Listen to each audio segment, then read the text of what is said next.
Mau kemana? Mau jemput cewek gua? Bismillahirrahmanirrahim, mau maksiat.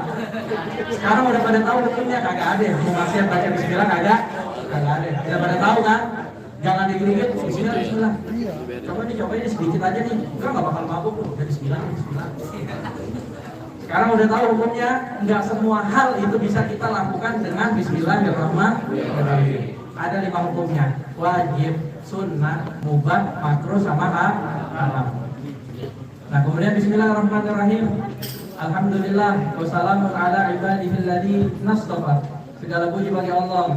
Kemudian salam terhadap hamba-hambanya Allah yang telah dipilih. Qala Syekh Al-Hafiz Abu Isa Muhammad bin Isa bin Sawrah At-Tirmidzi rahmatullah alaih. Berkata Imam Tirmidzi di dalam hadisnya, di dalam kitabnya, yang pertama, 1 babun majaa fi khalqi Rasulillah. Bab membahas tentang fisiknya Rasulullah. Jadi ada khalqun, ada khuluqun. Kalau khalqun itu berkaitan dengan zahir, fisiknya, bagaimana matanya, rambutnya, badannya. Kalau khuluqun itu berkaitan tentang akhlak, tentang perangai, tentang budi pekerti. Di sini belum membahas akhlaknya Rasulullah. Pertama yang dibahas adalah fisiknya Rasulullah. Bagaimana sih Rasulullah itu? Wa fihi 15 haditsan. Terdapat di dalam bab ini, bab yang membahas tentang fisiknya Rasulullah, itu ada 15 hadis. Dikumpulkan oleh Imam Tirmidzi 15 hadis. Semua hadis ini 15-15-nya membahas tentang fisiknya siapa? Rasulullah. Yang pertama, akhbarana Abu Raja, memberikan kami kabar Abu Raja, Qutaibah bin Sa'id, dari Malik bin Anas, dari Rabi'ah bin Abi Abdurrahman, dari Anas bin Malik, annahu sami'ahu yaqul, sesungguhnya didengar dari Sayyidina Anas pernah berkata. Sayyidina Anas pernah berkata, kana Rasulullah sallallahu alaihi wasallam laisa bil tawilil ba'ir. Sayyidina Anas mendefinisikan Rasulullah. Adapun Rasulullah sallallahu alaihi wasallam laisa bil tawilil ba'ir, bukan orang yang tinggi banget. Satu. Bukan orang yang tinggi banget. Bahasanya ya agak jangkung banget, kagak enak kelihatannya gitu. Kemudian wala bil qasir, juga bukan orang yang pendek, pas-pasan dah, kagak tinggi banget, juga kagak pendek. Kemudian wala bil abyadil amhad. Apa artinya abyadil amhad? Dan juga Rasulullah bukan orang yang putihnya putih banget. Putih banget ini sampai kayak kepuncet, sampai kayak pusing kayak tembok gitu, kayak jet putih banget kayak gitu ya enggak. Serem juga kan kalau orang begitu. Masa putihnya putih banget. Terus bagaimana Rasulullah? Nah, di sini dijelaskan di dalam syarahnya. Kemudian selain Rasulullah bukan putih banget, wala bil adam, juga kagak coklat. Dibilang putih banget kayak warna cat gitu, ya kagak. Dibilang coklat juga kagak. Terus bagaimana? Di sini dijelaskan balkana yukhalitu bibayadihil hamra. Rasulullah itu putih dicampur sama merah. Kan cakep kalau gitu. Putihnya itu putih bagus, terus kemerah-merahan. Nah ini Rasulullah. Dibilang hitam ya coklat aja kagak, lagi hitam. Dibilang putih banget ya kagak. Putihnya kemerah-merahan. Kemudian wala bil ja'dil qatat. Rambutnya kagak keriting banget. Yang keriting banget itu enggak. Rasulullah kagak begitu. Wala bis sabti. Juga rambutnya kagak lurus banget, juga kagak. Kan sebagian kalau kita kan rambutnya ada yang kalau gondrong itu kan lurus banget tuh, seru gitu, lurus banget, licin, mengkilat kayak iklan-iklan sampo gitu. Rasulullah nggak begitu. Apalagi keriting-keriting, mohon maaf, kayak misalnya orang Afrika, orang Timur itu kan kayak keritingnya itu banget. Kita pas belajar di Tarif itu banyak punya teman orang Afrika, ada orang Tanzania, ada orang Uganda, ada orang Uganda, Tanzania, Kenya, Somal, itu Sudan juga ada teman-teman kita di sana. Ya itu rambutnya tuh keritingnya keriting banget begitu. Keritingnya keriting banget. Disangkutin pulpen aja nyangkut di dalamnya. Jadi kalau ngumpetin barang tuh di dalam rambut kagak kelihatan. Saking keritingnya bisa ngeganjel gitu. Dibilang lurus, rambut Nabi juga kagak lurus. Akan tetapi bagaimana rambutnya Nabi? Dikatakan rambutnya Nabi itu di sini tuh annahu lam yakun syadidul ju'uda wala mustarsil sya'ar bal kana baina zalik. Dibilang lurus kagak, dibilang keriting kagak, tapi tengah-tengah. Bahasa Indonesia itu kayak ikel. Ya dibayangin lah ikel-ikel gitu kayak bagus, cakep rambutnya Nabi. Itu rambutnya Rasulullah. Ba'atahullahu ta'ala ala ra'si arba'ina sanah. Rasulullah diutus di umur ke 40. Di umur ke 40. Apa wahyu pertama yang diturunkan ke Nabi? Apa? Iqra bismi rabbikal ladzi khalaq. Melalui siapa? Gojek. Siapa yang bilang Gojek? Kagak ada Gojek, kagak ada Gosen. Melalui malaikat. Wahyu pertamanya apa? Iqra bismi rabbikal ladzi khalaq. Ayat 1 sampai ayat ke-5. Di mana diturunkannya? Di Gua Hira. Gua Hira ada di mana? Pondok Pusat di mana? Gua Hira ada di kota Makkah. Nah, Rasulullah diutus menjadi nabi dan rasul di usianya ke 40. Fa'agama di Makkah 10 sinina wa bil Madinah 10 sinin. Rasulullah tinggal di Makkah 10 tahun dan di Madinah 10 tahun. Menurut sebagian riwayat ada yang mengatakan bahwasanya Rasulullah itu usianya 60 tahun. 40 tahun dapat wahyu, 10 tahun hidup di kota Makkah, kemudian hijrah ke Madinah, 10 tahun tinggal di kota Madinah. 40 tambah 20 berapa? 10. Di usianya yang ke-60 Rasulullah wafat menurut sebagian riwayat. Akan tetapi riwayat yang jumhur, kebanyakan ulama berpendapat bahwasanya Rasulullah itu usianya 10 tahunnya di Mekah, 13 tahunnya di Madinah. Fatawafahullah, kemudian Allah mewafatkan Rasulullah ala ra'si sitti nasana ketika usianya 60 tahun. Ini Imam Tirmidzi berpendapat dengan pendapat yang mengatakan umur Rasulullah berapa? 60 tahun. Yang pendapat lain mengatakan umur Rasulullah berapa? 63 tahun. Yang menarik di akhir dari hadis ini riwayat Sayyidina Anas bin Malik, walaisa fi ra'sihi wa lihyatihi 20 sya'ratan bayda. Rasulullah meninggal di usia ke berapa? 60 tahun atau 63 tahun. Ketika Rasulullah wafat, walaisa fi ra'sihi wa lihyatihi, kagak ada di rambutnya Rasulullah, di rambut kepalanya Rasulullah, wala lihyatihi ataupun di brewoknya, di janggutnya Rasulullah, isruna sya'ratan bayda, 20 uban. Di umurnya ke 63 tahun, rambut kepala sama rambut jenggotnya, brewoknya itu kagak nyampe 20 uban. Gimana itu? Kita umur berapa ya? Berapa ubannya? Banyak. Rasulullah wafat umur 63, 20 uban aja kagak nyampe. Bukan di rambut ya, di rambut sama di jenggotnya dilihat itu 20 uban aja kagak nyampe. Kalau kita, aduh, umur 20 udah 20 uban kayaknya. Umur 30 nggak tahu lagi, umur 40, umur 50. Rasulullah di usia 63 tahun masih cakep. Ubannya aja kagak nyampe 20 biji. Itu Rasulullah sallallahu alaihi wasallam.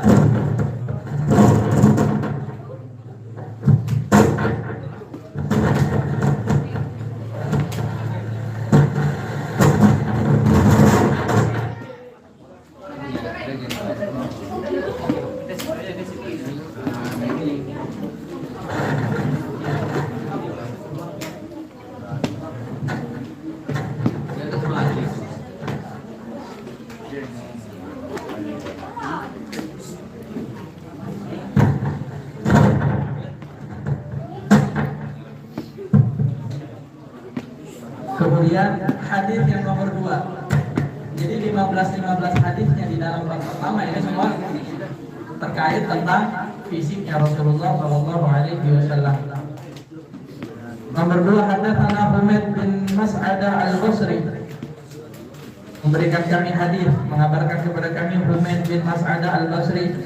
Hadatsana Abdul Wahab al-Fadlufi an Humaid, dari Humaid an Anas bin Malik, dari Sayyidina Anas bin Malik berkata, Sayyidina Anas berkata, karena Rasulullah sallallahu alaihi wasallam rab'atan wa laisa bitawil wa la bil qasir.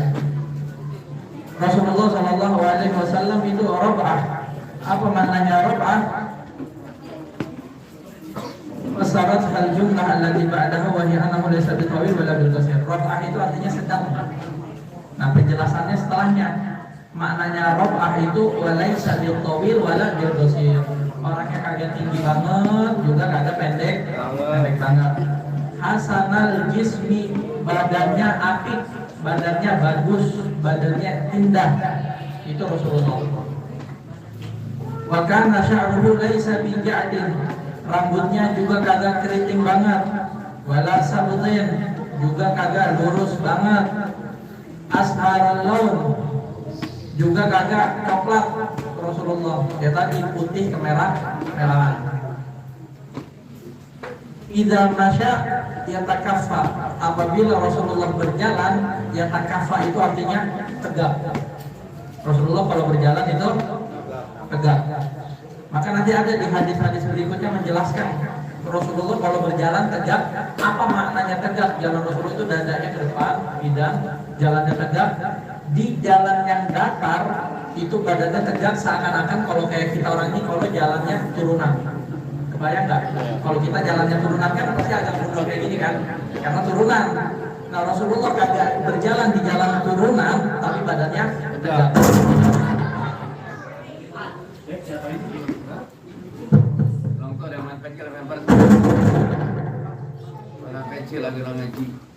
Kemudian hadis yang nomor 3, Haddatsana Muhammad bin Bashar, yakni Al-Abdi. Haddatsana Muhammad bin Ja'far. Haddatsana Syu'bah an Abi Ishaq, sami'tu, saya mendengar Al-Barra bin Azib yaqul, Sayyidina Barra bin Azib berkata, kana Rasulullah sallallahu alaihi wasallam rajulan marbu'an ba'ida ma bainal mankibain. Rasulullah itu orangnya adalah orang yang dadanya bidang. Orang yang tegak, dadanya itu bidang. Apa artinya? Ba'id ma baina al-mankibain, antara kedua pundaknya itu jauh. Jadi pundak yang kanan sama pundak yang kedua itu jaraknya jauh. Mungkin kalau kita kan kayak gitu paling 1, 2, 3 jengkal gitu. Rasulullah itu nggak dijelaskan antara pundak kanan sama pundak kiri itu jaraknya jauh. Artinya apa? Badannya lebar, dadanya itu lebar. Keren nggak kalau kayak gitu? Keren. Kalau kita ngeliat orang-orang yang orang-orang barat gitu kan, badannya tinggi-tinggi, dadanya bidang, lebar, dadanya lurus, ini kan tok. Itu Rasulullah. Bahkan lebih dari itu.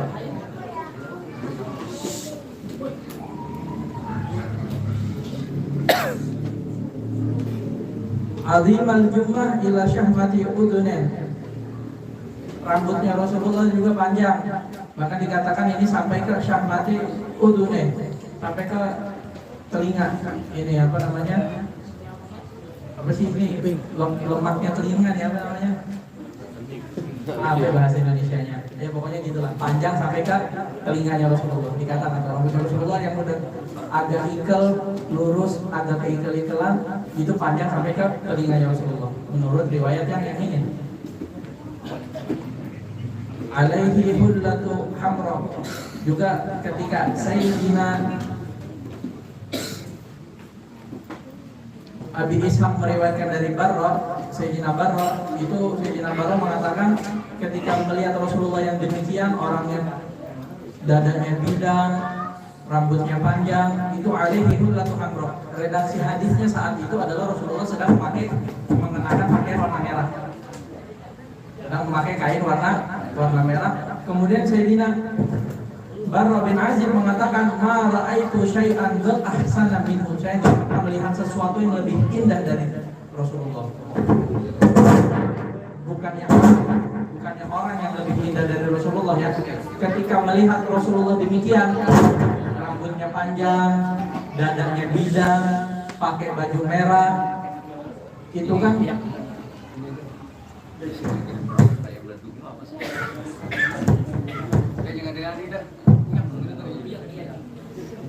ketika Sayyidina Barra bin Azib meriwayatkan hadis ini kan melihat Rasulullah itu rambutnya panjang, dadanya bidang, orangnya cakep. Kebetulan redaksi hadisnya waktu itu Rasulullah pakai pakaian warna merah. Maka bayang gak sih orangnya putih, rambutnya panjang, cakep, ganteng, pakai baju warna merah. Maka Sayyidina Barra bin Azib meriwayatkan hadis, saat itu saya nggak pernah melihat hal apapun yang lebih indah dari Rasulullah. Bukan melihat manusia, yang melihat hal apapun. Di sini lafaznya syai'an, sesuatu apapun yang lebih indah dari Rasulullah. Mungkin kalau kita melihat bulan purnama kan indah tuh cakep. Atau kalau kita lagi jalan-jalan pantai itu lihat pantai cakep. Tapi Sayyidina Barra bin Azib mengatakan, yang pernah saya lihat ya apa itulah, gunung lah, pantai lah, apa gunung yang bagus lah, bulan lah, matahari lah, awan yang indah, itu nggak ada apa-apanya, nggak lebih indah dari Rasulullah Shallallahu Alaihi Wasallam. Kemudian hadis yang nomor 4, hadatsana Mahmud bin Ghailan, hadatsana Waqi', hadatsana Sufyan Tsauri, an Abi Ishaq, an Barra bin Azib, sama riwayatnya dari Barra bin Azib, dari Sayyidina Abi Ishaq, kemudian dari Barra bin Azib.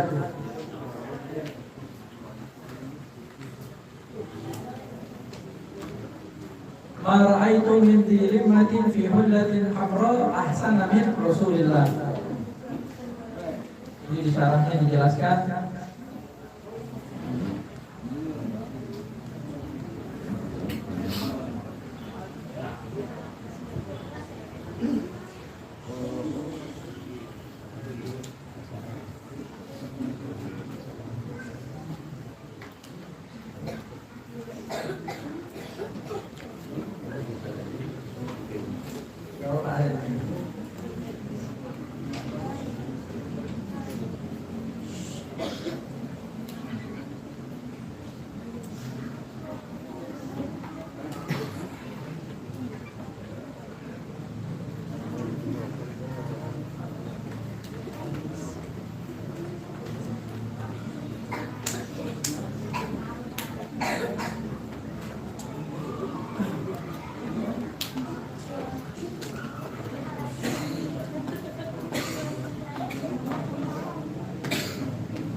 Saya tidak pernah melihat sesuatu yang lebih indah dari ketika Rasulullah SAW itu menggunakan pakaian warna merah. Kemudian di sini juga dijelaskan oleh beliau, lahu sya'run yadribu mankibaih. Nah, ini riwayat ini dijelaskan lagi, Rasulullah punya rambut yang sampai ke pundaknya. Nah, makanya kan kalau kita sering dengar Rasulullah itu rambutnya semana sih? Katanya dibilang gondrong panjang, sampai mana panjangnya? Riwayatnya beda-beda. Ada yang mengatakan riwayat yang ini Rasulullah rambutnya sampai ke telinga tadi. Ya, di riwayat yang ini dikatakan Rasulullah rambutnya sampai ke bahu. Bahan kali gitu. Iya, begitu dah.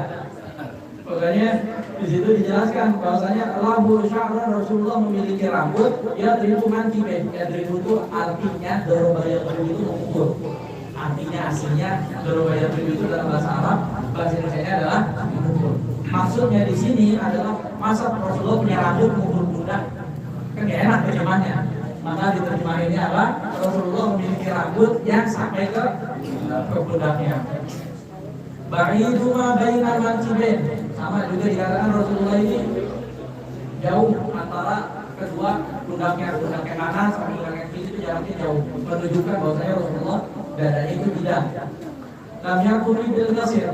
Rasulullah bukan orang yang pendek, bala bil tawil, juga bukan orang yang tinggi. Kemudian hadis yang nomor 5.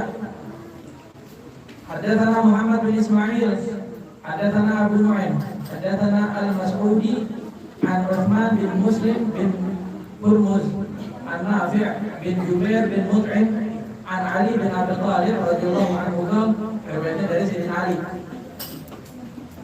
Sayyidina Ali mengatakan di sini lam yakunin nabi bil-tawil wa la bil-qasir. Lam yakunin nabi bil-tawil, Nabi bukan orang yang tinggi banget. Wala bil-qasir, juga bukan orang yang pendek banget. Sya'nul kafaini wal qadamain. Sya'nul kafain wal qadamain. Di sini perawakan Nabi dikatakan tangan itu besar, urat namanya tulang-tulangnya Nabi, tangan dan telapak kaki itu besar. Kalau kita kan orang Indonesia kan tangannya kecil gitu ya. Pernah nggak coba salaman sama orang Arab gitu, bahkan sama orang-orang Eropa itu kan biasanya kan tulangnya besar tuh, jarinya panjang, tulangnya besar. Padahal nggak gemuk. Orang Barat atau orang Arab ini nggak gemuk nih, cuma kalau timbang berat badannya lebih berat dari kita. Karena apa? Emang perawakannya tulangnya itu tulangnya besar. Jadi walaupun kelihatannya nggak gemuk, perutnya nggak ada lemaknya, cuma lebih berat dari kita yang mungkin gemuk ya, ada lemaknya, kurang olahraga, banyak makan gitu. Kenapa? Karena dia emang perawakannya tulangnya itu besar. Maka Rasulullah di sini dikatakan syatnul kafain wal qadamain, telapak tangan dan kakinya juga besar Rasulullah. Jadi kalau salaman itu besar. Dokhmur rasi wa dokhmul karadis, juga memiliki kepala yang sempurna. Bisa dibilang, mohon maaf, ada orang yang mungkin badannya besar, kepalanya kecil. Mohon maaf, bukan yang menghina, mungkin ada dari Allah. Kemudian ada juga yang mungkin badannya kecil, nggak sesuai dengan kepalanya besar. Ada. Tapi Rasulullah ini pas, kepalanya besar menyesuaikan oleh badannya. Tawil masrobah. Masrobah ini bulu dada. Dikatakan tawil, panjang. Rasulullah punya bulu dada itu panjang. Yang mana masrobah, makna masrobah itu adalah bulu yang tumbuh, kalau disarankan dari kita baca, dari dada sampai ke perut ke bawah. Jadi Rasulullah udah mau putih, rambutnya gondrong, brewokan, kagak ada ubannya, dadanya bidang, kagak gemuk, kagak kurus, dadanya berbulu. Keren kan? Gampang banget. Kita ngebayangin artis India aja udah keren banget. Nah ini mah lebih. Ini mah lebih. Makanya kan pernah dengar kan dikatakan Nabi yang paling ganteng Nabi siapa coba? Nabi Yusuf. Nabi Yusuf itu dikasih ketampanan sepertiga daripada semua orang laki-laki, sepertiganya Nabi Yusuf. Sedangkan Rasulullah itu apa? Melebihi tampannya dari Nabi Yusuf. Aduh, nggak sayang udah. Kulitnya putih-putih, kemerah-merahan, rambutnya panjang, keriting kagak afro gitu. Juga lurus banget juga yang kagak, mirip-mirip kurban juga kagak. Dadanya bidang, tinggi, berbulu. Nah itu Rasulullah Shallallahu Alaihi Wasallam. Idza masya takafuan. Nah ini riwayat yang tadi dijelaskan sama saya di awal. Kalau Rasulullah berjalan itu tegak jalannya. Ka'an nama yang satu min sabatin. Seakan-akan itu sedang berjalan melangkah dari posisi yang tinggi ke posisi yang rendah, kayak lagi di turunan. Kalau kayak kita orang kalau mau turunan tadi kan harus ada mundur dikit sehingga menegakkan dada. Rasulullah agak di turunan, dadanya jalannya memang tegak. Kemudian di sini Sayyidina Ali, di dalam riwayatnya Sayyidina Ali di sini mengatakan lam ara qablahu, tidak pernah melihat sebelumnya, wala ba'dahu, juga tidak setelahnya, mithlahu, yang seperti Rasulullah Shallallahu Alaihi Wasallam. Kagak ada namanya seumur hidup Sayyidina Ali nggak pernah sebelum melihat Rasulullah ataupun setelah Rasulullah yang sama kayak Rasulullah. Jangankan melebihi Rasulullah, yang sama kayak Rasulullah aja kagak ada. Ini kita baru baca 5 hadis sebegitu Masya Allah ya Rasulullah Shallallahu Alaihi Wasallam.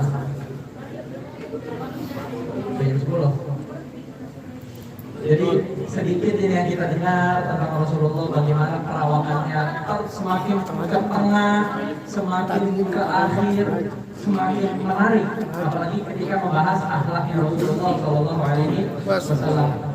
Sedikitlah tentang akhlaknya Rasulullah. Kita kan barusan membahas tentang sifatnya Rasulullah, yang dohirnya, fisiknya Rasulullah. Ini sifat akhlaknya Rasulullah. Pernah Rasulullah ini Beliau punya utang sama seorang non muslim, punya utang sama seorang non muslim. Ada waktunya, ada temponya, tapi ini belum jatuh tempo. Ini orang datang, Rasulullah lagi duduk bersama Sayyidina Umar, lagi duduk sama Sayyidina Umar, ada Sayyidina Ali. Ini orang yang non muslim datang lagi ke Rasul, dan datangnya tidak pakai akhlak. Udah mah datang lagi utang di sebelum waktu jatuh tempo. Dan yang kedua apa? Rasulullah tatkala itu sedang menggunakan rida atau sorban. Rasulullah lagi pakai sorban. Pastinya nanti kita bakalan baca mungkin bagaimana pakaiannya Rasulullah, pakai gamis bentuk sorbannya. Banyak hadis riwayat terkait bagaimana Rasulullah mengenakan rida. Ada riwayat yang bilang Rasulullah pakai rida pernah begini di sebelah kanan. Ada yang bilang juga riwayat di sebelah kiri. Bahkan ada riwayat Rasulullah itu menggunakan sorban di kebelakangnya seperti ini.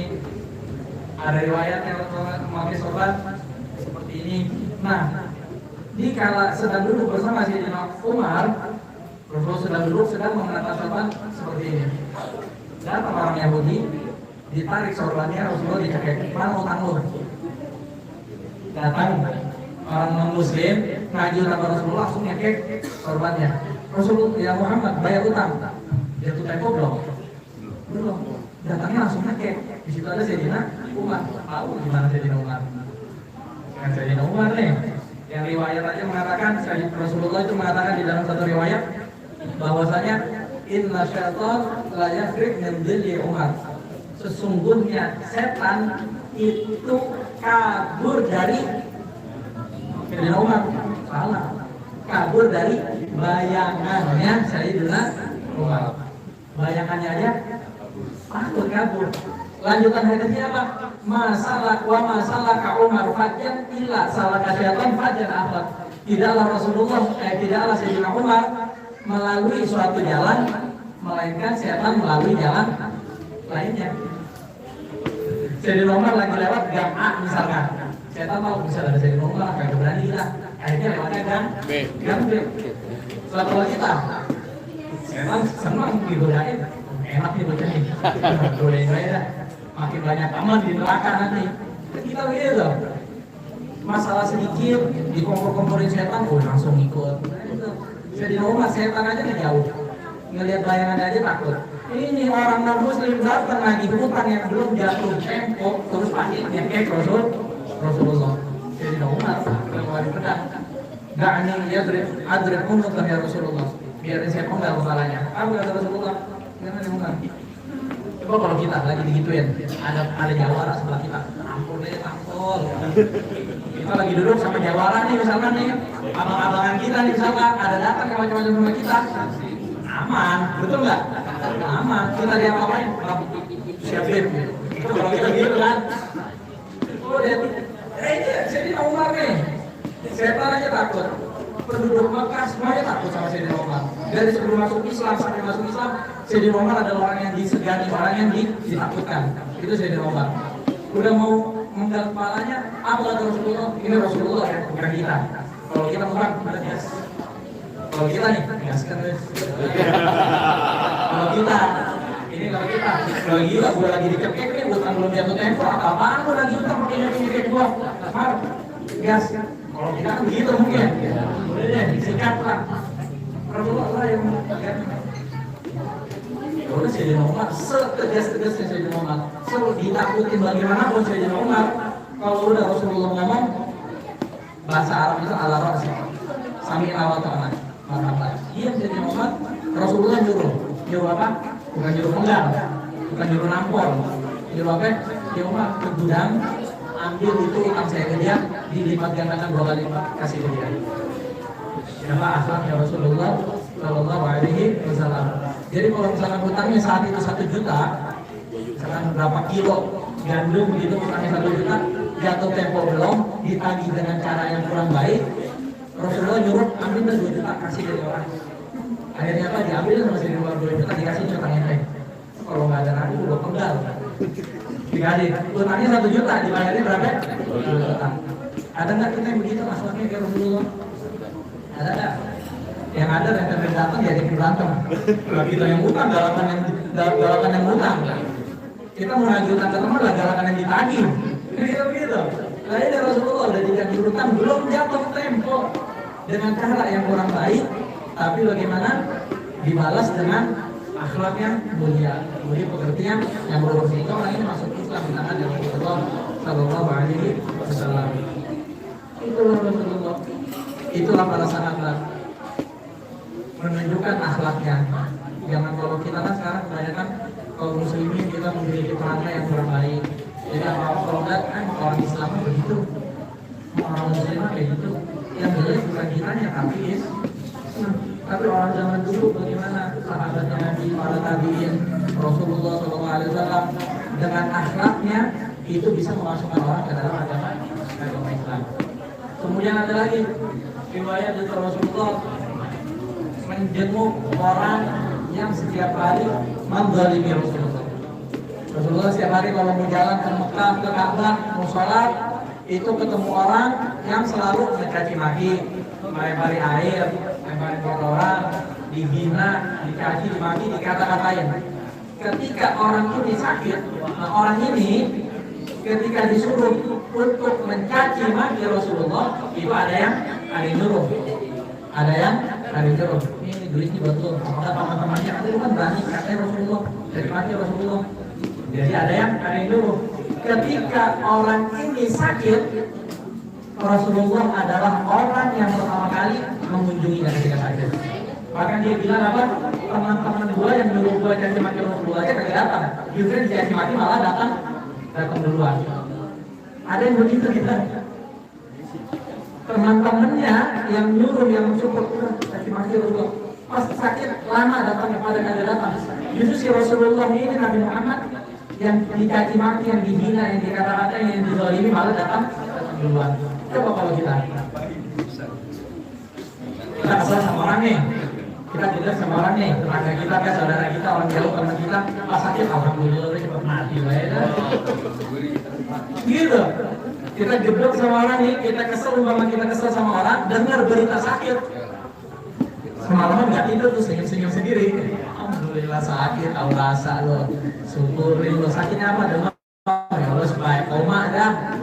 Kalau udah koma ya udah biar cepat mati dah. Nggak manfaat hidupnya lo kesel sama dia. Itu kalau kita.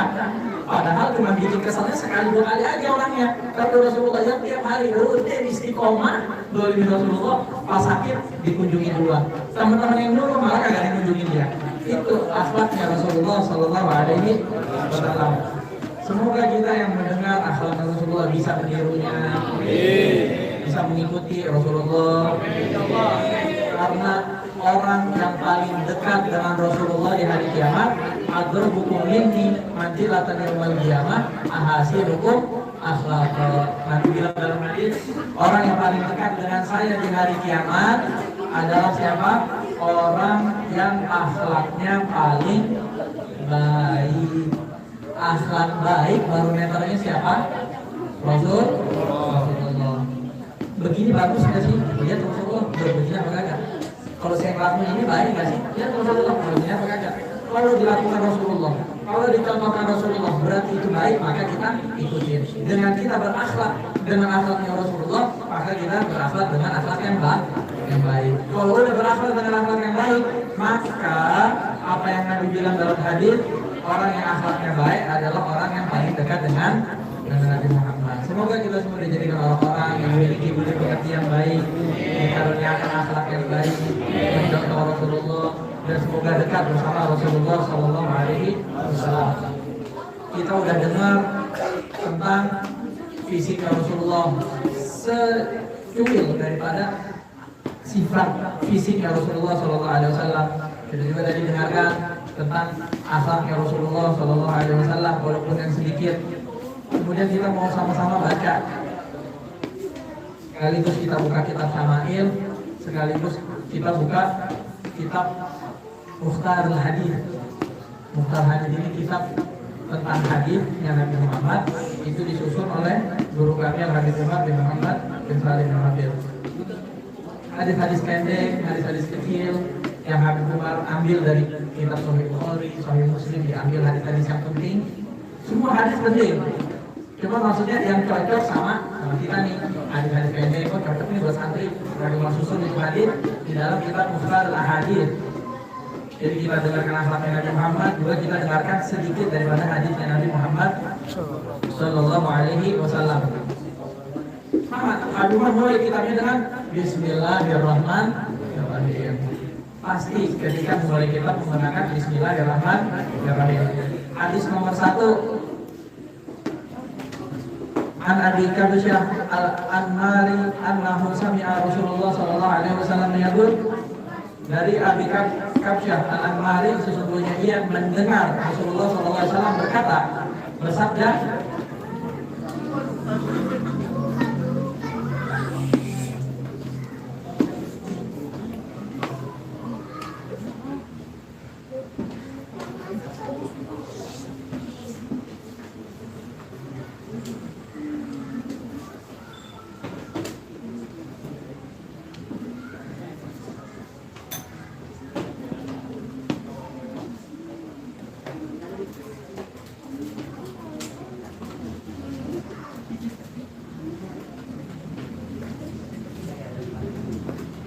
Qala Rasulullah sallallahu alaihi wasallam, Rasulullah sallallahu alaihi wasallam bersabda, innamal a'malu binniyat. Sesungguhnya setiap amalan itu tergantung pada niatnya. Wa innama likulli imri'in ma nawa. Sesungguhnya seseorang akan memperoleh apa yang telah ia niatkan. Faman kanat hijratuhu ilallah wa rasulihi fa hijratuhu ilallah wa rasulih. Apabila dia berhijrah karena Allah dan Rasulnya, maka hijrahnya akan mendapatkan apa yang dia niatkan, yaitu karena Allah dan Rasulnya. Faman kanat hijratuhu lidunya yusibuha. Apabila dia berhijrah karena amalan dunia, maka yusibuha, dia akan mendapatkan dunia. Aw imra'atin yang kibuha, ataupun tujuan hijrahnya karena untuk perempuan, maka dia akan mendapatkan itu perempuan untuk dinikahkan. Fahijratuhu ila ma hajarat ilaihi. Hijrahnya dia itu tergantung niatnya ke mana. Jadi di sini hadis yang pertama mengajarkan, Rasulullah mengajarkan kepada kita bahwasanya semua amalan itu tergantung pada niatnya. Kalau niatnya baik, amalannya juga baik. Atau mungkin amalannya baik, kalau niatnya tidak baik, maka juga tidak baik. Maka itu Imam Haddad di dalam kitab beliau Ar-Risalatul Mu'awanah terkait tentang bab niat, beliau mengatakan bahwasanya niat itu adalah niat asasul amal. Niat itu adalah fondasinya suatu amal. Fondasinya suatu amal adalah niat. Kalau fondasinya bagus, kalau fondasinya baik, kalau fondasinya cakep, kokoh, maka amalnya juga baik. Tapi kalau fondasinya kagak baik, maka amalannya juga kagak baik. Itu menghadap menjelaskan. Jadi ada beberapa amalan yang bagus, tapi fondasinya kagak bagus, tapi niatnya kagak bagus. Dapat apa? Karena ada dapatnya jelek. Contoh, ada orang mau sedekah bagus nggak? Sedekah baik nggak? Niatnya supaya dilihat nih baru pulang haji, maksudnya jadi duit sih. Sedekah 50.000. Niatnya apa? Biar dilihat sama orang. Sedekahnya baik, tapi niatnya kagak baik. Apa hasilnya? Maka dia akan mendapatkan apa yang dia itu dapat atau dilihat sama orang. Pahalanya jangan harap. Pahalanya jangan harap. Ataupun sholat nih 5 waktu masjid jamaah. Rajin, niatnya apa? Supaya kelihatan anak soleh juga.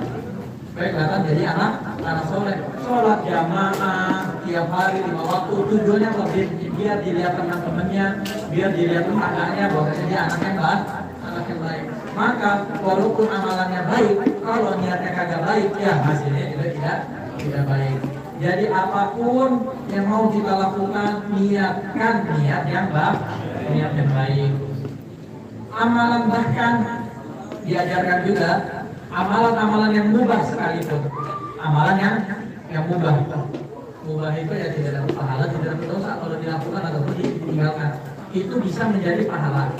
Itu Imam Ibn Ruslan di dalam surat mengatakan lagi tidak tahu bi'atli hilwa atau ta'atilah ilahu ma'adat nawa. Powernya niat, the power of niat. Kekuatannya di niat. Minum atau enggak makan itu mubah, boleh-boleh saja. Tapi ketika seseorang makan, niat di dalam hatinya, kalau saya makan, ini saya kenyang. Kalau saya kenyang, ini saya menjaga tubuh ya dari Allah. Kalau saya sehat, makan sehat, kenyang, dan pelan, ibadahnya jadi kuat. Sholat malamnya yang tadinya 100 rakaat, dia di 1000 rakaat. Misalkan awalnya sholatnya pada 100 rakaat nih di sini. Makan malam, makannya enak, sehat, bergizi, sehat 5 sempurna. Diniatkan apa supaya nanti biasanya kemarin ada 100 rakaat, malam ini jadi 1000 rakaat. Makan bukan, nggak wajib, nggak haram, bukan perkara yang boleh. Berhubung niatnya baik, maka makannya dapat pahala. Dan setiap yang dia niatkan itu akan memperoleh pahala dari Allah Subhanahu wa Ta'ala. Mulai dari sekarang perbaiki niat-niat kita. Niat itu kan masalah hati yang tahu antara kita sama Allah. Mau pergi cari kerja, mau pergi kerja mencari nafkah, di dalam hati tanamkan niat yang baik. Jangan cuma kalau gue kerja nggak enak sama bos, sudah dipecat, niatnya jelek banget. Yang terima keluar aja niatnya saya cari nafkah. Cari nafkah itu kewajiban seorang suami buat istrinya, membahagiakan istri, menunaikan hak untuk mendapatkan rezeki, menjadi biaya buat pendidikan anak-anak saya, pendidikan yang baik, pendidikan pondok pesantren, TPA, mengaji misalkan, dan lain sebagainya. Niatnya baik, niatnya banyak, walaupun amalannya satu. Makanya Muhammad juga menjelaskan, boleh amalan yang satu itu memiliki banyak niat, dan pahala yang diperoleh itu bukan cuma satu doang, tapi niatnya yang banyak. Katanya Muhammad begitu, perbanyaklah niat, walaupun amalannya satu, kalau niatnya 10, pahalanya sesuai amalan atau sesuai niat? Sesuai niatnya, pahalanya juga 10. Olahraga main futsal, misalkan main bola, main futsal, niatnya apa? Saya sehat, jaga tubuh, pemberian dari Allah. Saya sehat, kalau saya nggak olahraga, kalau umur 50 saya sakit-sakit udah di kursi roda, sholatnya nggak sempurna, misalkan. Tapi kalau saya di masa muda rajin olahraga, sampai 70 tahun saya kuat sholatnya berdiri. Ini jadi badan. Atau saya olahraga dari masa muda ini, biar apa? Ya saya nggak tahu, mungkin kepanggil hajinya ketika di usia 50, namanya ngantri kan lama ya. Ngantri kan lama. Ya saya nggak mau lah di usia 50 saya mau beli di kursi roda pergi haji, nggak seru gitu. Jadi dari sekarang olahraga menjaga tubuh supaya tujuannya nanti beribadah kepada Allah. Niat yang banyak, maka seseorang akan mendapatkan apa yang dia niatkan. Semoga Allah Subhanahu wa Ta'ala jadikan kita orang yang baik. Allah berikan kita taufik hidayah untuk melakukan amalan yang baik, untuk niat-niatnya yang baik, berikan akhlak yang baik, yang akhlaknya keras Allah bukan jadi lembut, yang orangnya jahat jadi baik. Semoga lebih bisa mencontoh Rasulullah. Semoga Allah yang kumpulkan kita di taman surga, Allah kumpulkan kita kembali di surganya Allah. Yang manfaat ahlal khair lil khair wa anahum alaih wa fitnah lil khair wa inna alaih. Rabbana atina fid dunya